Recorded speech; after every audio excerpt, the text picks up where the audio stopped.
Hello, everyone, and welcome to This Week with Dr. T, our weekly news program. We're so grateful that you're here, and we're so grateful for all of you people that have followed us every Monday morning for the last several years.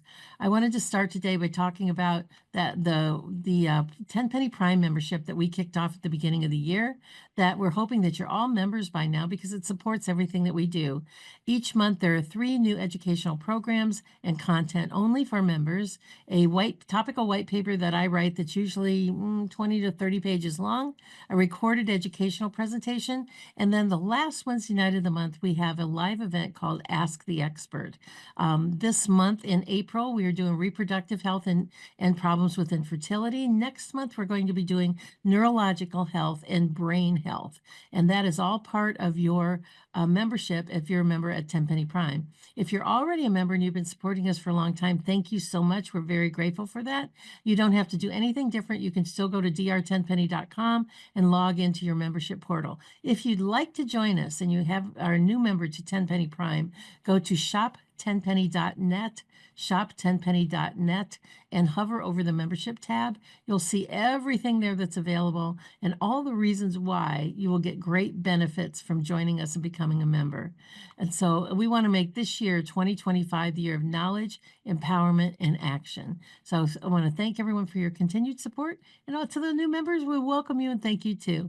Now, before I introduce to you today's special guest, Gail Eisnitz, I want to talk about her book, Out of Sight, an undercover investigator's fight for animal rights and her own survival.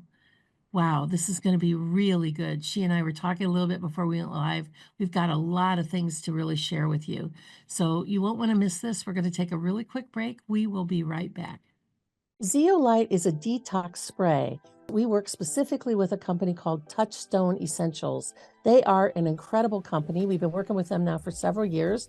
And zeolite is a mineral that goes through your body like a one-way basket. It will clean out heavy metals such as arsenic and mercury, aluminum, cadmium, and it hooks onto those metals from a one-way perspective. So once it's bound, it goes out through your urine or your stools and doesn't get redeposited in other places. Everybody needs to have a detox product in their life, and this one is so easy to use and it's so safe. You can take it when you're pregnant, you can take it when you're nursing, you can give it to little children, you can even give it to infants, and quite frankly, I give it to my dog. I actually put a little bit of the zeolite in his water because until we all stop living in a toxic world, we all need to get some of those extra toxicities out, the heavy metals, the persistent organic pollutants, the things that are floating through the air, the different things that we come in touch with in our environment. And we are a big fan of zeolite from Touchstone Essentials. We've been a big fan of their products for several years. Go to drtenpenny.com/detox to get your first bottle of zeolite spray for $50 off. Well, welcome back, everyone. Gail Eisnitz is the Chief Investigative Officer for the Humane Farming Association and the winner of an Albert Schweitzer Medal for Outstanding Achievement in Animal Welfare. Her work has resulted in exposés on television stations. She's done more than 1,000 radio interviews and has been featured in newspapers across the country. Her new book, Out of Sight, an undercover investigator's fight for animal rights and her own survival, is both an investigative deep dive into the meat industry's treatment of farm animals and the story of resilience and personal triumph. It is not only an exposé on the meat industry, but also an account of the lifelong struggle towards self-acceptance and becoming an empowered victor. She also not only talks about the exposé of the meat industry, but the people that work there, the horrible conditions for the employees, the mental anguish that they go through, and she uncovers all of it in her new book. Gail, welcome so much to This Week with Dr. T. I can't wait to dig into this, what you've investigated for all of these years. Hi, Dr. Tenpenny. Thank you so much for having me on. You're welcome. You know, this is your second book on this topic in your research. Your first book, called Slaughterhouse, The Shocking Story of Greed, Neglect, Inhumane Treatment Inside the U.S. Meat Industry, was written in 2006 and has been described as both disturbing, graphic, and necessary. Since 2006, and all of the research that you uncovered, all of I think you had 1 million different videos and things like that. Has anything changed? It's been almost 20 years. Yes, to be honest, things have gotten dramatically worse. Oh, Yeah, I'm sorry to say. Actually, my first book was written in 1997 and updated in 2006, and things have gotten dramatically worse. I mean, there has been a tremendous increase in production line speeds in slaughterhouses, and that's because in the last few decades, thousands of small to mid-sized slaughterhouses have been forced out of business by these huge corporate slaughterhouses that slaughter more than 1 million animals a year. And the result is you have fewer slaughterhouses killing more animals. And the result of that is you have just line speeds that are so fast, it's just virtually impossible to ensure that the animals are rendered unconscious as is required by law. And I can give you a little bit of background about line speeds if that's interesting to you. yeah. Yeah, it used to be that you could kill 1,106 hogs per hour per line in slaughterhouses. And just last week, the Trump administration announced a change in policy where they're working to eliminate line speeds so that you can kill more than one hog every 3 seconds. You can kill hogs as fast as you want and as recklessly as you want, even though there's a Humane Methods of Slaughter Act. And the result is that some slaughterhouses that are doing this initial phase are killing one hog every 2.5 seconds. And there are some serious consequences to that. And then, I'll give you another example. One hog slaughterhouse that I visited several years ago was killing 144,000 hogs a week.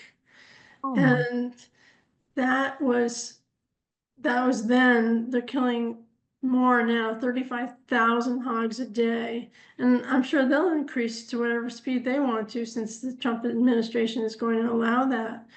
But also,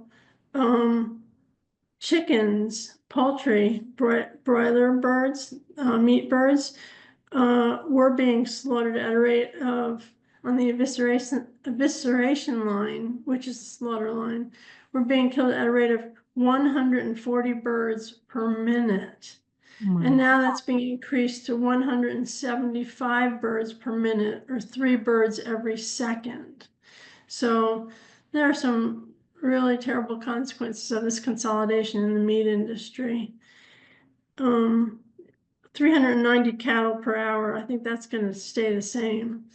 But some of these plants are just moving at such rapid speeds, it's virtually impossible to ensure that the Humane Slaughter Act is being enforced. What, knowing what prompted you, or have you just been following this industry for so long that you decided that since your other, your book, your updated book in 2006 came out, and now it's almost 20 years later, what was it that prompted you to dig in and write again and talk and expose this even more? Well, in my first book, it was strictly slaughterhouses, meatpacking plants. But in my new book, it's also factory farms to let the public know what's going on in factory farms. And it was time to write, it's really a memoir. It was time to write a book that the masses could read, that's not limited to animal enthusiasts, because my first book was very successful among animal activists, but I want the general public to know what's going on. So I wrote a memoir to describe what was going on in my life while I was documenting and exposing these violations. And I think it's important to know both what's going on in slaughterhouses and in factory farms, because Americans have a right to know what's going on and what animals suffer to make their way to America's dinner tables. This has been going on. Wasn't Animal House written like in the 30s?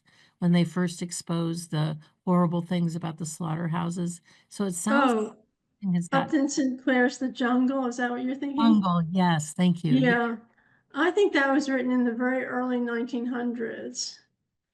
And I think it resulted in the establishment of some food safety regulations that didn't exist prior to that. So my first book, Slaughterhouse, has been compared to The Jungle because it's still a jungle. It's even worse. Tell the audience how you got involved and decided to take on this industry and this issue with farm animals. Well, I was working for the largest animal protection organization in the country at the time. And I was doing all sorts of investigations into dog racing and puppy mills and Santeria, which is animal sacrifice, and factory farms and things like that. But then I received a letter from a whistleblower who was anonymous, but he put his address on the envelope, so I was able to find out who he was. He was a USDA staff member. He was working inside a meat packing plant, and he advised me that it was routine for animals, cows at that slaughterhouse. I'm sorry to say this because I don't want to upset you, but they were having their heads skinned while they were still fully conscious. And he went to all of his supervisors. He went to his member of Congress. He went to the Veterans Administration because he was a veteran, and nobody would do anything about it. It was standard practice to have their head skin while they were still fully conscious. And then he went to a number of animal groups and nobody responded, but I got his letter and I responded, and he set me on quite a path of discovery, because after I went down and corroborated that this was in fact going on routinely, I went to other slaughterhouses across the United States and found considerably worse violations taking place. So that's what set me on my investigation. You know, at one point you had put together a documentary and took it to television producers who said it was too violent to be on television. But yet on YouTube and television and all these places, we see war and people blowing up and all sorts of horrible things. How did you eventually able to get on those shows and to tell people on a larger scale what was going on? Well, I spent an enormous amount of time with 60 Minutes to expose it, and they came out in the field and decided it was too disgusting. I spent a lot of time with ABC and NBC, and they all determined it was too disgusting. That was what they all said. And it was very, very disheartening to spend so much time and turn over all my documentation to those networks.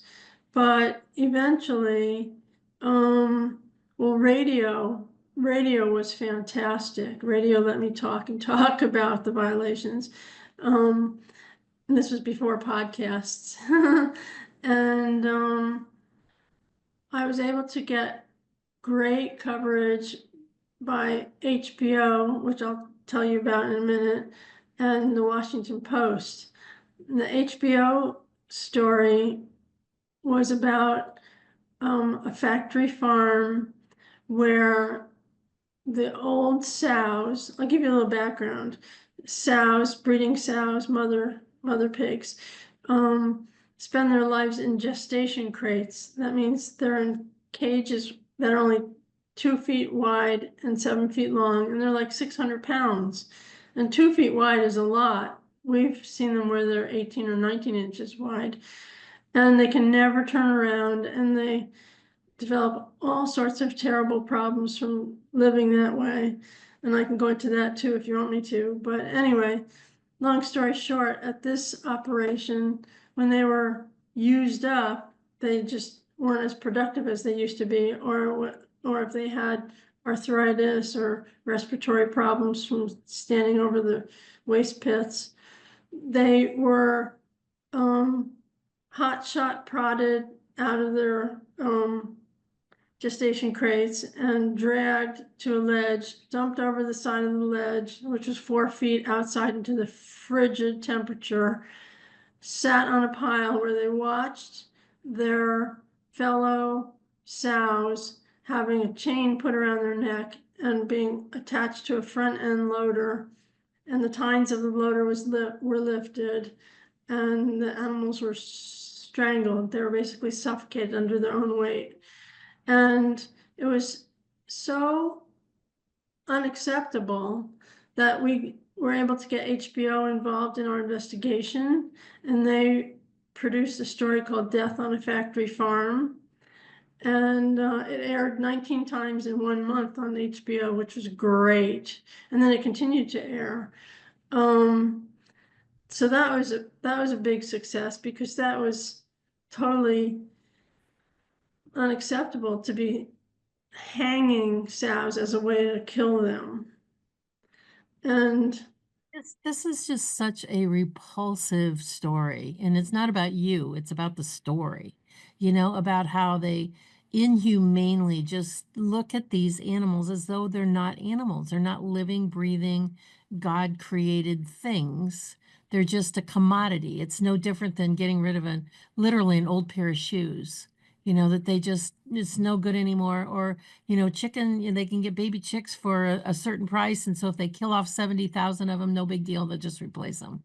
And so it's just, and I know that a lot of the animal activists over the years have tried to make a big case about the fact that animals have souls, and animals are living, breathing creatures that feel and experience pain. And they live in they communicate with each other, they have their own language, and that this is just endless slaughter of a group of living things for commercial means. And I know that you've spent a lot of time trying to expose the factory farms, but it sounds like that's getting worse and not better. Is that correct? it is. That's why it's so important for the public to know what's going on, because the public can demand change. I mean, when I was able to establish that hundreds of cows were being skinned and dismembered alive at a Washington State slaughterhouse a day. And we got videotape and everything. And this was the other positive story. Doesn't sound very positive, but I was able to implore a Washington Post reporter to do a story on the fact that the Humane Methods of Slaughter Act was not being enforced. And he did a great story. It was on the front page of the Washington Post, and Congress was up in arms when they read it, and it was one of the highest reader response pieces in the history of the Post. And Wow. it resulted in funding for the Humane Methods of Slaughter Act, which was the first funding in 43 years. It had been on the books for 43 years and it had never been funded for enforcement. And just so you know, the Humane Methods of Slaughter Act just requires that animals be handled humanely and rendered unconscious before they're butchered. And it gives meat inspectors who are inspecting body parts and meat for contamination and abnormalities. It gives them the authority to stop the line when they observe violations. So it was really great that the Washington Post did that story. Not that the inspectors are really able to enforce the law. They can't? Well, they're not really able to, because they're not in the areas of the plants where the animals are being stunned and slaughtered. Now, since we've brought so much attention to this issue, inspectors now make required spot checks to those areas. But I don't think spot checks to the stunning area is sufficient, because things change when an inspector comes into the area. People start doing everything correctly. And so only less than 3% of USDA's food inspection budget is devoted to enforcing Humane Slaughter Act regulations. And when was that story in the Washington Post? When was that run? It was back in 2001, so that was 43 years after the law had been passed. We are in 2025, so 24 years later, it still isn't enforced. And is it continued to get at least some meager level of funding? Yes, since that story, it's been getting tens of millions of dollars a year for funding for spot checks. And the spot checks are more frequent, but like I said, I just don't have confidence that checks are doing the job, because when they do a spot check and they find something violative, it's like, well, what was happening 5 minutes before you got there and 10 minutes after you're gone? So I don't have a lot of confidence in the spot checks. You know, in your new book, Out of Sight, you talk about elaborate cover-ups with the U.S. Secretary of Agriculture and a state governor. And you just mentioned that the Trump administration is loosening the standards, but it seems to me that the new Secretary of Agriculture, Brooke Rollins, should be. I mean, she's a woman. You would think she would be able to have more empathy for these animals than what men would have. I'm sorry, I don't mean to say to the men in my audience that you have no empathy, but sometimes it's all about money. But Brick Rollins, she seems like a pretty down to earth sort of person. Have you had a conversation with her yet, or are you planning to? Uh, I don't think that she would sit down with me for a conversation. The only conversation I ever had with the Secretary of Agriculture was one day when he was on C-SPAN, and I called in. I was sitting in a hotel room uh, for a presentation I was going to be giving in my underwear, and I called up C-SPAN to see if I could talk to the Secretary of Agriculture, and they wouldn't put me through, but eventually I called on the conservative line and they did put me through. And I told him exactly what was happening. And he said that he had read part of my book, Slaughterhouse, and that he was going to take my concerns back to the people, the higher ups at USDA. But he focused in our brief conversation on what a great job the meat inspectors were doing inspecting meat and how excellent the meat is inspected and on and on. He just wouldn't listen to what I was saying about the humane treatment of farm animals in slaughterhouses. So that's my only conversation I've ever had with the Secretary of Agriculture. But I've had run-ins with them doing cover-ups, like in the Florida slaughterhouse where they're skinning the cows' heads alive. The Secretary of Agriculture was required, after we sued the USDA and took all the appropriate actions, the Secretary of Agriculture was required to produce a report about that slaughterhouse. And he produced the most incredibly glowing report, like it was the most wonderful slaughterhouse on the planet. And then surprisingly, this was the largest slaughterhouse in Southeast. Surprisingly, it went out of business the next week and never opened up again. Oh, wow. Well, I a good outcome. Yeah, Why right. why do you think that Secretary of Agriculture Brooke Rollins wouldn't meet with you or wouldn't have a conversation with you? I don't know. I just think I'm considered an activist, and it's a good point though that Maybe maybe I should so. try to set something up. It should. It seems as though it's a new day in the Trump administration in terms of the cabinet members. I mean, I just find I watch as many as I can, and I find it very interesting when Trump has an open forum cabinet meeting. Now, I'm sure that probably for an hour or whatever, however long before, it's probably closed and private and secure, and they talk about confidential things. But then they open it up to for about 90 minutes to the press. And I don't know if you've watched any of them, but they go Yes. table, and each secretary has 3 to 5 minutes to sort of give highlights about what they're doing, and it's very informative, and I think very revealing, because we've never seen that before. Everything has always been under the cloak of security and safety and all that stuff, and I feel like on the one hand they get an opportunity to say the problems, and they also get an opportunity to say what is happening in their department to make the corrections.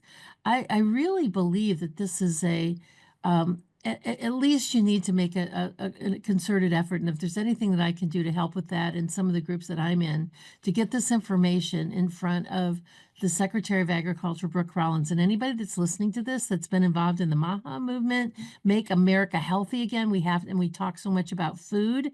We have to have healthy food. And that means that we need to have our food and animal industry, the slaughterhouses, do what they're supposed to do.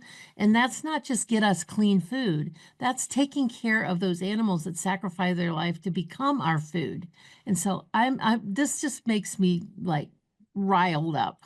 It just really gets me fired. Yeah. Think that getting you with Secretary Rollins or a couple of people that are close to her, or Secretary of the Interior, I think might have something to say about that, because the Interior has to do with ranch lands and how those animal sort of things. I think that there might be.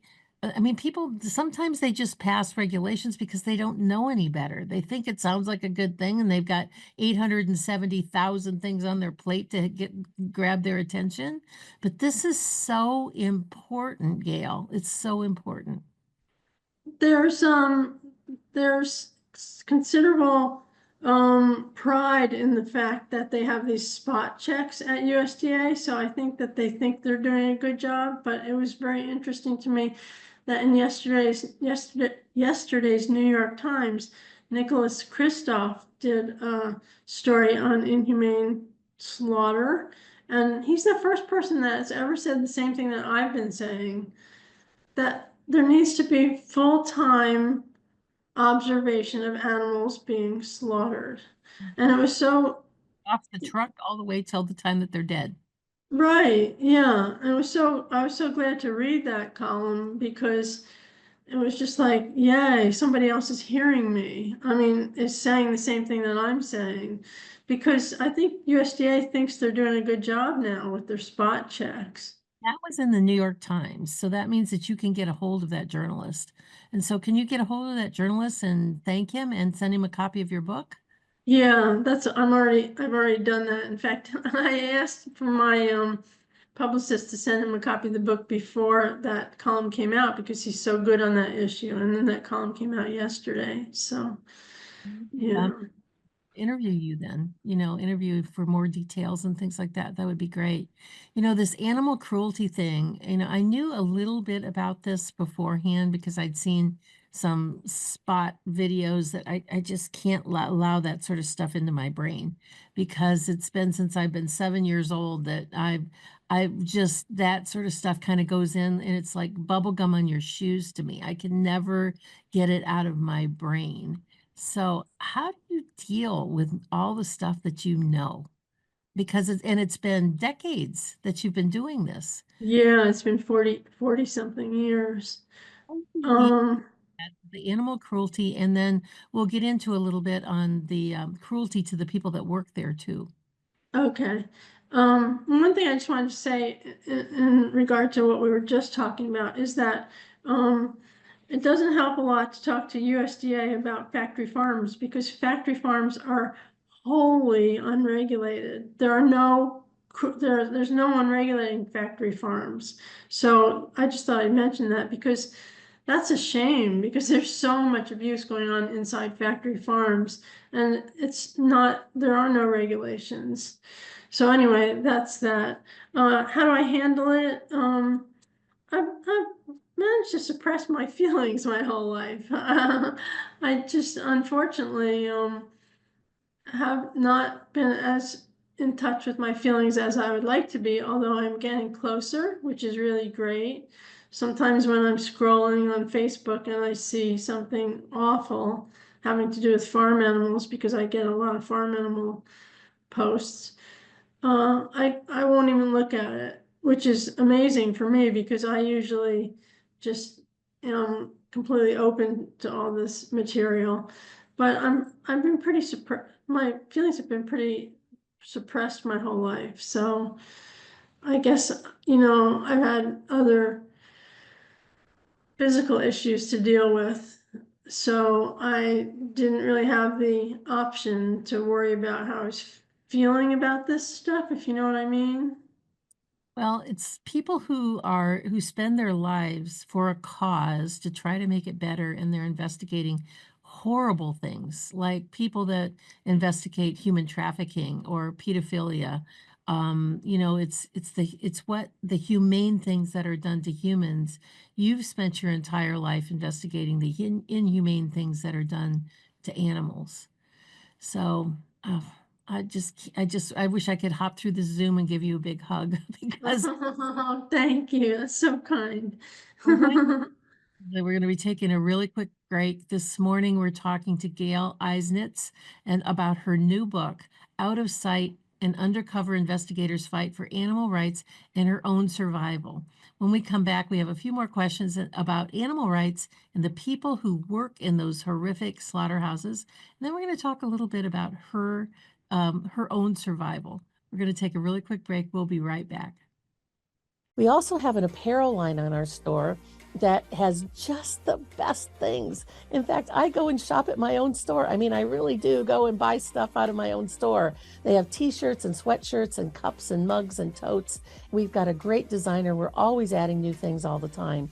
And either one of those two product lines, either our private label supplements, our Opti line, the white bottles with the green leaves on it, or with the apparel store, and they're two separate stores. They do not have a single shopping cart. It's like you go in one store and get your groceries and you go to the other store and get your shoes. Well, these are two separate stores, but you can use the same affiliate code. If you use the code podcast, when you go to the checkout, you can get 10% off on everything you buy every time you go to the store.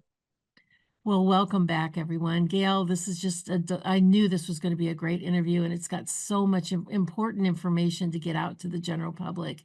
You know, one of the comments that was on, because your book has just been released. I mean, it's in fact on Amazon, it says it's not released until May the 6th. So That's right. it's just coming out. So I was reading a lot of comments and things from your last book on Slaughterhouse. And one of the comments under that previous book was the information here was not enough to turn me vegetarian, but it was certainly enough to make me think about the meat handling and cooking practices. What would you like to recommend to people about the purchases that they make at supermarkets versus should it be better if they knew their own rancher and their own farmers? Yeah, I mean, I always say if well, my message is to eat less meat. I'm not telling people to go vegan or vegetarian. I'm just saying eat less meat. And the meat that you do buy, the animal products that you do buy, if you can buy local, if you can find out where they're coming from or how they were slaughtered, would be really a step in the right direction. I mean, in my first book, I described a lot about the contamination of meat and poultry products. A great deal. I go into that a great deal, the safety of meat and poultry products.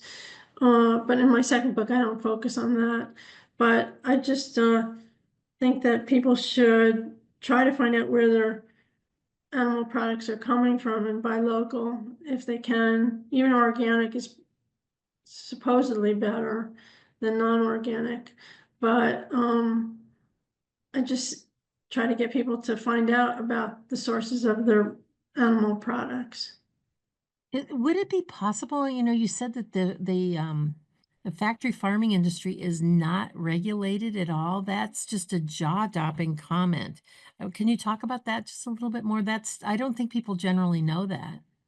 Yeah, I mean, there aren't any laws except for cruelty laws, like animal cruelty laws, but so many things are exempt under standard agricultural practices. Like, for example, to kill um, piglets that are not growing fast enough or maybe sick or something, the standard agricultural practice, which is American Veterinary Medical Association approved, is to take it by the back hind legs, whirl it over one's head and smash it head first into the concrete floor. That's called thumping. It's also called packing, which is the acronym for pound against concrete. That's the standard agricultural practice. So if you wanted to charge somebody with animal cruelty, it would be extremely difficult since it's exempt in many states. Not all states exempt standard agricultural practices, but most do. And also because it's American Veterinary Medical Association approved, it's really hard to take on that association. And for example, with the hundreds of millions of poultry that have been depopulated, culled or killed because of avian influenza, the standard agricultural practice for killing them is called ventilation shutdown, which means you seal up all the barn inlets and you turn off the ventilation and you pump some added heat or steam into the room and you let these birds by the millions bake to death. And that's the way they're killing these animals. And they do that with pigs too. During the COVID outbreak, when there was not that much slaughterhouse capacity because people were sick and the slaughterhouses were temporarily suspended, they had pigs that were going to be too big. So a pig is too big, so it doesn't fit the model for the slaughterhouse. So they killed 1 million of them using ventilation shutdown. Mm. Oh, this is just horrifying. And what about the people, the terrible working conditions and the psychological ramifications of the people that work there? Well, in the slaughterhouses, I encountered people who were trying to slaughter animals that were not rendered unconscious. They were trying to cut their throats while they were fighting with them. And those people became very aggressive and they would abuse their spouses. They would drink too much. They would carry firearms and things like that and do all sorts of things that were sort of aggressive. People in factory farms, I mean, they just become desensitized. I mean, one of the factory farms we exposed, the piglets, well, I'll talk about the pigs. Larger pigs, they had one worker for 2,000 animals. So pigs that were fallbacks or weren't growing fast enough or were cannibalized by other pigs, they would take them out and they would kill them by using a hammer or a wrench or a gate rod to hit them in the head, or they would stand on their throats. Or in this one case, this one individual talked about what he did to kill pigs was to put a hose down their throat and blow them up until their butt blank popped out. I mean, it's just people become desensitized, some become sadistic. Oh my goodness. This is just like you said from from the Upton St. Clair book all the way till now, which is 125 years later. We're still the people that work there are still experiencing the same thing. I wrote a couple of Substacks on the fetal cow blood and also on the chicken fibroblasts and the chicken fiber parts that they do from baby chicks. And I found a document that shows that, well, there's a whole big set of material in the agricultural industry that talks about the extraction of the fetal cow blood and then becoming the fetal cow serum. And then there's another document that I found about how they kill and smash up these baby chicks to get the chicken fibroblasts. And one of the things I said in the Substacks was, who are these people that are doing these jobs? I mean, who are they're either they've always been or they've turned into being just monsters that it's just what they do. I mean, Yeah. and you had a lot of discussions with a lot of people in these slaughterhouses and that. What were some of the things that you exposed about what was going on with them in those conversations? Well, I spoke with individuals who represented meat inspectors and mostly workers who had spent a combined total of about 3 million hours on the kill floor.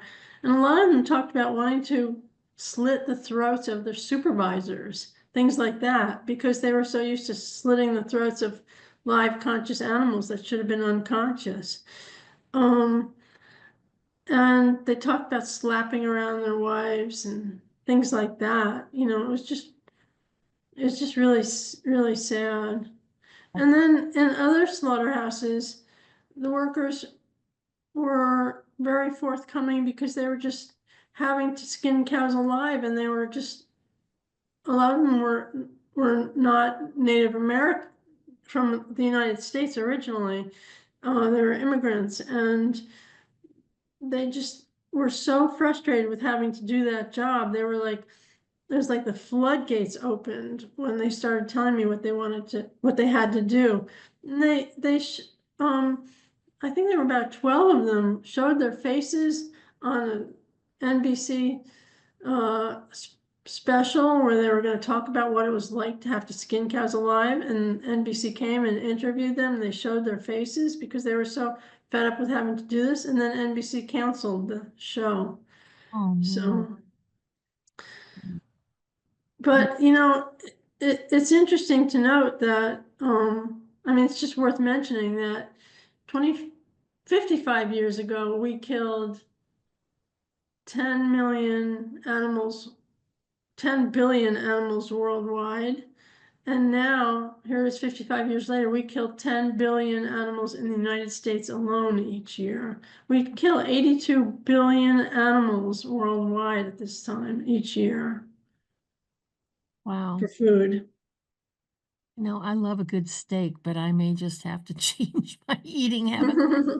Or at least know exactly, because I have a local rancher here in Northeast Ohio that I get my meat from, and he's an older gentleman. I just love him. His name's Dominic, and I'm gonna guess he's in his early 80s. And he said, their ranch. He said we were organic before it was a thing. We've been raising animals this way that always, and he really hand selects and he only takes a couple animals at a time to like the slaughterhouses that are local here in Northeast Ohio, and he hand picks them, for humane treatment and for, if the animals are treated humanely when they are butchered, they don't get this big release of adrenaline and all of the cortisol that makes their muscles harder and tougher. And so it even impacts the meat as it becomes food and ends up on your table, how these animals are treated. And I'm sure you've talked about that in some of your writings too, correct? Yeah, that's really true about the cortisol and the quality of the meat and the it's the same thing with hogs too. Their meat becomes sort of slimy if they're stressed out when they're slaughtered. I don't know if slimy is the right word, but it's becomes paler, and it's just the result of the stress. Wow. Well, let's go on to one other part. The title of your book, Out of Sight: An Undercover Investigator's Fight for Animal Rights and Your Own Survival. How did you, what was transformative about your health conditions that this became partly your story also? Well, there are a few aspects. First, I was so stressed out during my slaughterhouse inspection days that I said, I'm so stressed out, I think I'm going to get breast cancer. And then 6 months later, I had it. So that was the first thing. Another thing was I had Gail, I think you should comment that you were 35 years old when you had that breast. That's right. an important part of the story, how much stress affected that. I'm sorry to interrupt you. Keep going. That's fine. Oh no, that's fine. That is important. Yeah. It was pretty shocking to get it at that young age. The next part was I had a boss when I used to work at the Humane Society of the United States who would not let me expose my findings. So that was really troubling. There's something not right with him, and he just would not let me expose what was going on. I had to quit that job, and now he's in jail for life. Or I won't tell the details because it kind of gives away part of the story, but uh, yeah, that was a good outcome. And but the most important thing was I've had this visual processing disorder my whole life, and where I see the world as pixelated, and it impacts a lot of different things. I see a lot of glare and a lot of floaters, but most of the problem comes with the confusion, and it's sort of like looking in a funhouse mirror sometimes where things don't make sense.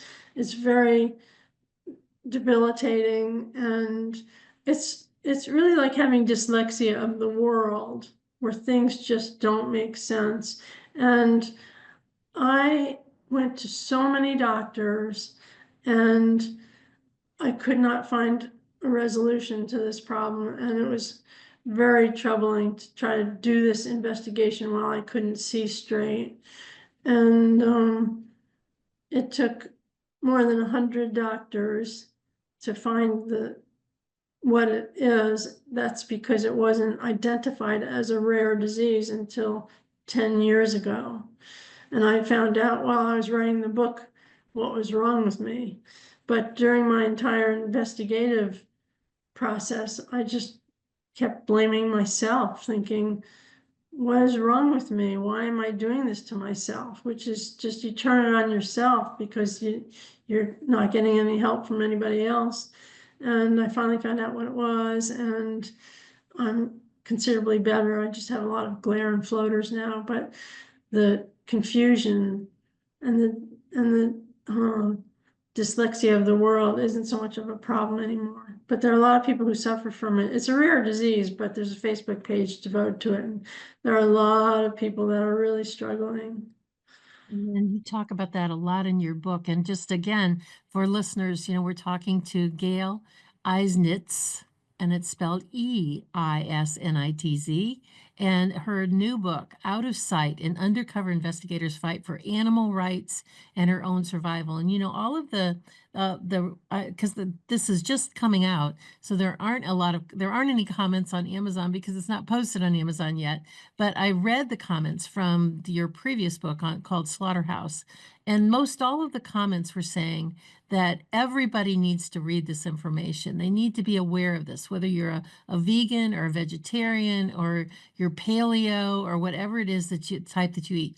We need to know about what's happening to our food supply and what's happening to the sacrificial animals that end up on our table and what we eat.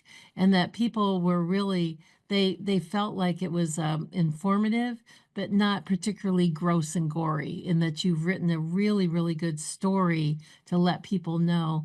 And I really want people to get this book and to read it. And I want people to write their congressman and get hold of the Secretary of Agriculture and see what we can do to help you move this forward. After 40 years of fighting this battle, Gail, it's time for this to come out in really full sight.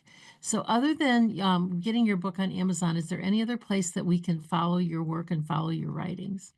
Yes, definitely. I work for Humane Farming Association. Excuse me, the Humane Farming Association in California. We operate the largest farm animal refuge in the country. It's wonderful. And we do all sorts of legislative and educational and litigation and things to protect farm animals. And people can go to www.hfa.org. H Excuse me. HFA. I want to write that down to make sure it gets in the show notes here. It's hfa.org. Correct. Okay. It's the Humane Farming Association. It's We have 300,000 members, and it's a great organization, and we do a lot of good work.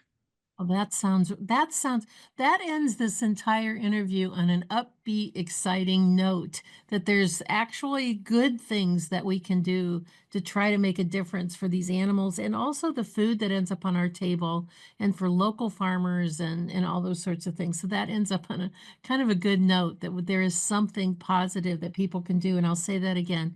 It's the Humane Farming Association, HFA.org, where we can see all the things that they're doing and see what we can do to get this in front of the Secretary of Agriculture for the first time. You know, I think she's the only woman. She's the first woman to be a Secretary of Agriculture. No, she's not. No, I think there was another, oh, maybe she is the first woman. Yeah. Yeah. I So was thinking of the Undersecretary for Meat Inspection. That was a woman, but she may be the first woman ex-secretary.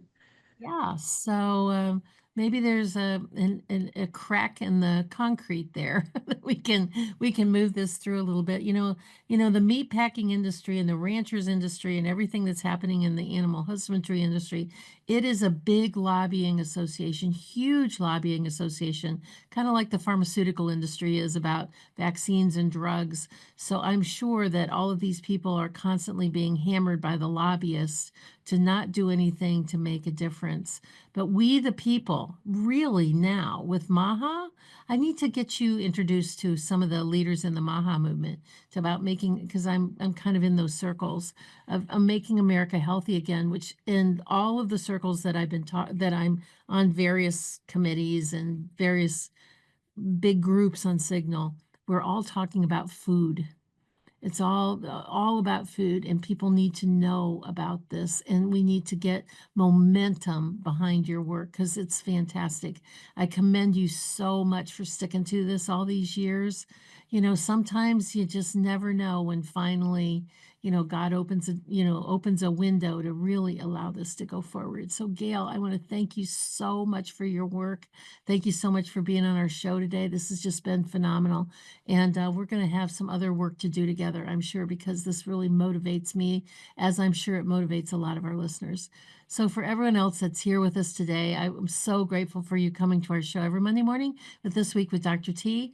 And with that, I want to close out with one of my favorite verses from the Bible that I close all my podcasts with, whether they are live or pre-recorded, which is Romans 12:12.